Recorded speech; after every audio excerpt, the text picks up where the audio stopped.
Compte-rendu du CS du jeudi 28 avril 2022.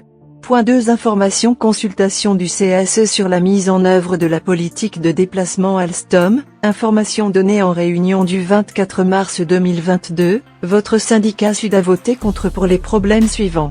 La carte American Express ne passe pas partout, au péage, dans les restaurants, à la pompe à essence, en gros elle ne passe nulle part.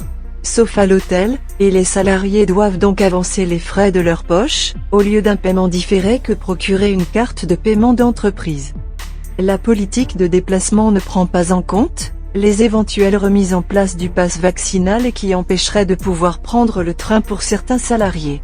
Votre syndicat Sud a donc demandé de continuer malgré une distance supérieure à 3 heures de trajet, à pouvoir louer une voiture. Et rappelle que le secret médical doit être garanti. Point 3. Information. Consultation sur la mise en place du nouveau bâtiment le long du B153 réfectoire bureau. Votre syndicat Sud s'est abstenu, pour la raison suivante: nous ne pouvons pas être contre la volonté d'amélioration des réfectoires pour les salariés, mais dépenser 850 000 € pour une location de 5 ans de simple bungalow reste excessif. Point 4. Présentation. Cellule, RNC.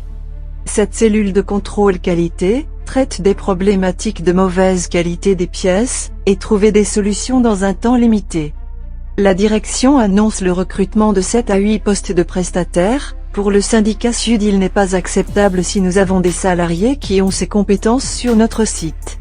Ils doivent être prioritaires, faire appel à des prestataires si nous n'avons pas en interne les compétences nécessaires ou alors la limite du délit de marchandage peut être franchie. Le syndicat Sud l'a rappelé à la direction, il faut privilégier les recrutements en interne. Point 5. Vision, stratégie, culture et plan de progrès. Plan stratégique de notre site de Crespin de 2022 à 2026.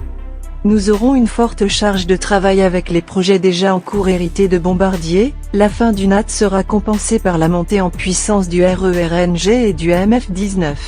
La direction annonce une journée famille à l'occasion de la fin de la commande NAT, mais aucune date n'est annoncée. Sur la commande du Régio 2N, nous avons encore une possibilité de 80 options environ, mais baisse à partir de fin 2026 de nos activités.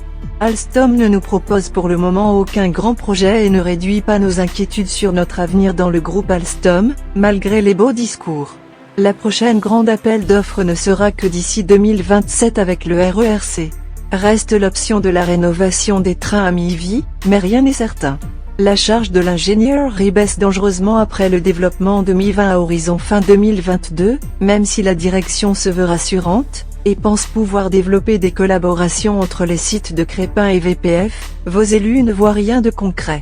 La direction prétend également vouloir travailler sur le bien-être au travail.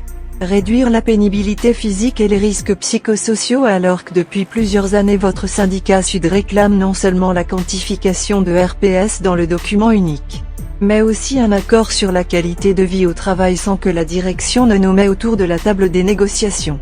Sud réclame donc l'ouverture d'une négociation, et cela depuis plus de 2 ans. La direction dit vouloir revenir vers nous lors d'une future réunion des délégués syndicaux pour négocier un calendrier social.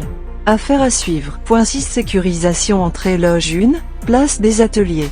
La direction a présenté à vos élus des travaux de sécurisation avec l'installation d'une barrière anti-infraction, pour éviter des incursions de camions qui forceraient le passage.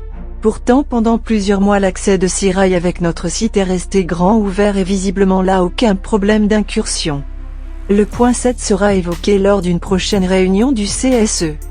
Point 8. Information. Consultation du CSE sur la modification de la structure de rémunération des cadres, compte tenu de l'évolution du système de grading. Il s'agit selon la direction d'une politique globale du groupe Alstom en termes de rémunération, d'organisation, process, rôle.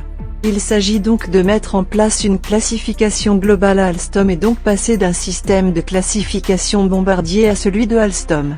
Les engagements de ne rien changer écrits dans un courrier par la direction de Crespin en septembre 2021 bas de l'aile. Modifier l'usage de la prime d'ancienneté et celle de vacances pour les cadres, demain les ouvriers et ETAM.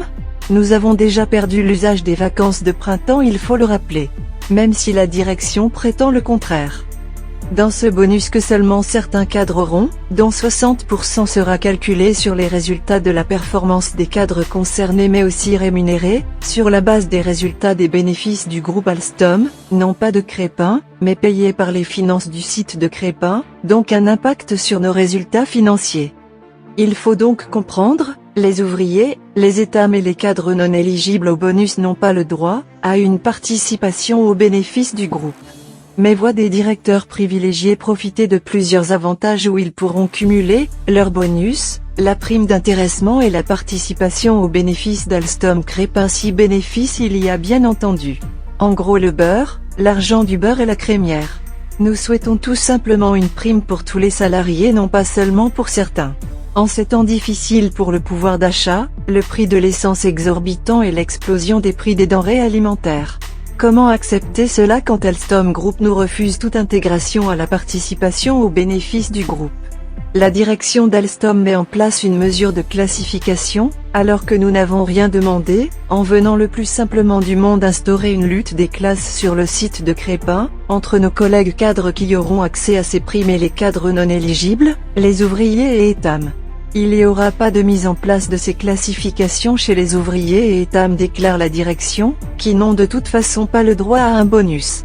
Le CSE reprendra à une date ultérieure, l'ordre du jour n'étant pas terminé. À très bientôt, pour la suite de notre compte rendu de réunion.